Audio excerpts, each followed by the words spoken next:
Hey, how's it going? So my name's Oliver. I'm a designer and creator from a small city in Lincoln, in England called Lincoln, and this is the Creative Pursuit, a podcast where we talk about everything creative and everything entrepreneurial. So welcome to the show.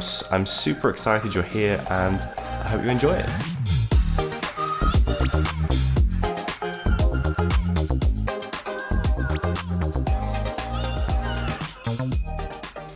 So I thought that a good place to start this whole podcast journey would be an episode really on how to start and kind of the obstacles that can take shape and can appear whenever you kind of pursue an idea, whether that's to start a business, whether it's to start a podcast, or whatever it is. So I thought that would be a good starting point. So I'm going to use the example of this podcast to begin with. So when I had the idea to create this podcast, I guess was greeted by the initial feeling of excitement. That's generally the first emotion that you feel when you come up with an idea. And what tends to happen is you go through this excitement phase where you kind of scribble down all these ideas and these big plans, and then what happens is reality kind of kicks in and the practicality kicks in.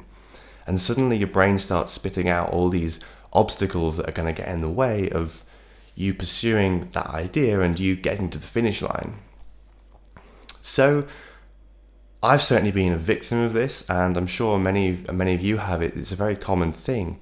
But one tip that I wanted to share with you today, which I've found very useful, is writing things down, and writing the obstacles down more specifically.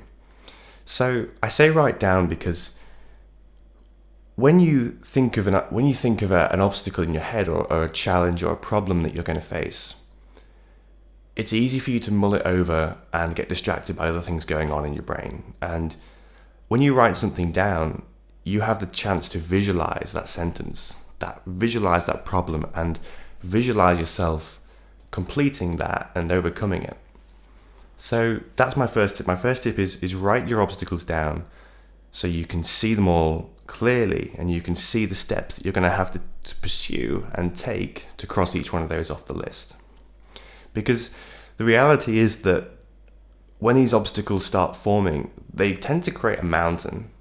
And when you're stood at the bottom of that mountain of obstacles, you can't always see the top.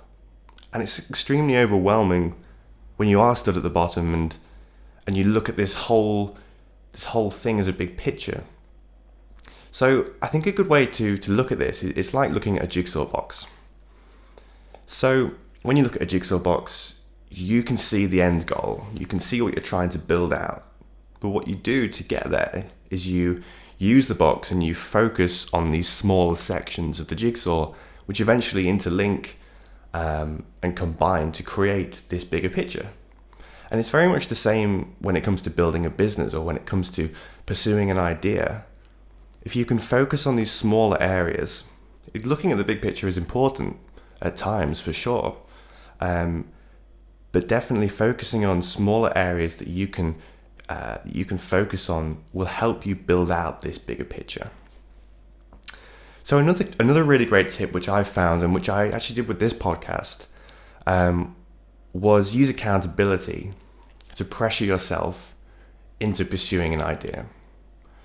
So, for example, the podcast, I told my Instagram audience that I was going to be doing this and it's something I really wanted to do. And what happens when you tell someone about an idea is it's no longer just yourself that you let down if you don't pursue it. It becomes a bigger thing, and it becomes, oh, well, that person didn't actually do that idea they said they were going to do. So it can kind of start to reflect badly on yourself if you're always coming up with these ideas and saying you're going to do things and then not. So if you can give yourself some accountability and if you can put some pressure on yourself, often it can be that little nudge that you need just to make yourself do it and give up that hour of Netflix, because actually you're being held accountable for an idea that you said you were going to pursue, and that can be a really, really great push to pursue anything, whether it is a business or whether it's a podcast. And I think the third thing, okay, so I think it's also really important to assess where you currently are, because, you know, sometimes it's just not the right time. Sometimes it's just not the right time for you to pursue this idea. And it's also important to assess how much you're willing to sacrifice. So if you have a business idea, for example, and you have a flat out schedule, but in that flat out schedule, you have an hour of Netflix, right? If you're not prepared maybe to give up the hour of Netflix, then maybe it's not the right idea for you. Maybe it's not the right time for you. Because what I've found is that you can always fit something else in. So for example, the podcast, I said to myself, well, if I want to do this, and bearing in mind my obstacles on my list when I set the podcast up were, you know, when am I going to edit it? When am I going to create the graphics for it? How am I going to organize all the guests that are going to come on and make sure that their schedules align with mine? How am I going to source the music for it and distribute it? And, you know, this list can build and build. But what I was able to do is say to myself, well, if I really want to do this, I'll get up an hour earlier every day. So instead of 6:30 in the morning, I'll get up at 5:30.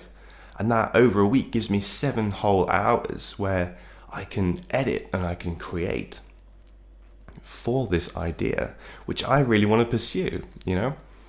So if it's something that you're willing to sacrifice for, then that's A, a really great sign, and B, it will give you the time. If you can give up an hour of something else, or if you can get up an hour earlier, go to bed an hour later, whatever it is, it'll allow you to pursue this idea.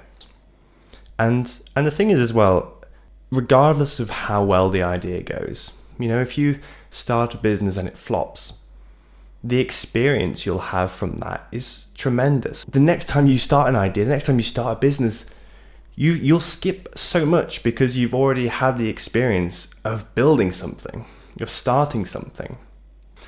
In the startup industry, you know, in Silicon Valley, where all these tech startups are, the reality is that it's extremely, extremely rare for someone to have an idea, their first ever idea, to create something. They build it and it's a huge success and they sell it for millions and millions of pounds years later. That's a very rare thing. What you'll find is that people have ideas, they'll build them out and they'll fail. And they'll build them again and they'll fail. And they'll keep having these different ideas and building and failing. But what happens is every time that person fails, they learn something else. I think a lot of times, and I've certainly been guilty of this, but it's the feeling of failure which stops people starting. It's that fear of failure. But there is so much value in failure. So much more. There's more value in failure than there is in success. So don't be scared to fail. Be scared to not start, because that's the real failure. Thank you so much for listening. This has been The Creative Pursuit. If you have any feedback, I'd really appreciate it. This is a podcast designed for you, and I want you to be involved as much as you possibly can be. So thank you so much for listening, and I'll see you very soon.